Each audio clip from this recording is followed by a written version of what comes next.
তারা এবং যারা স্টুডেন্ট রয়েছে, যারা শিক্ষা অর্জন করছি, প্রত্যেকেরই কোরআনুল কারীমের শিক্ষা অর্জন করা ফরজ।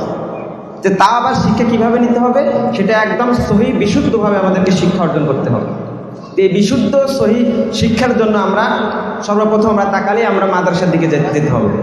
আমি প্রায় এই প্রতিষ্ঠানটা শুরু হওয়ার থেকে এই পর্যন্ত আপনার বাচ্চাকে আপনারা যারা পড়িয়েছেন, আপনারা যারা নতুন ভর্তি করিয়েছেন, সে থেকে এই পর্যন্ত আপনাদের বাচ্চাদেরকে কোরআনুল কারীমে আমরা এখান থেকে প্রতি বছর 30 জন 40 জন করে আমরা সহিভাবে কোরআনুল কারীম শিক্ষা দেওয়ার ব্যবস্থা করেছি। তার মধ্যে আমি আছি, রবিউল ভাই আছে, আরও আরেকজন আছে। ওটা আমরা 3 জন আরবি শিক্ষা দিচ্ছি। তা আপনার জানাজা থেকে শুরু করে যত প্রকারের দোয়া রয়েছে, আমাদের দৈনন্দিন জীবনে যা প্রয়োজন রয়েছে, এই বিষয়গুলো আমরা এখানে শিক্ষা দিয়ে থাকি। এখানে আরবিটাকে অন্যান্য প্রতিষ্ঠানের চেয়ে একটু বেশি গুরুত্ব দেওয়া হয়, কারণ এই প্রতিষ্ঠানের প্রত্যেকটা শিক্ষক 99%ই হচ্ছে সবাই আরবি শিক্ষক।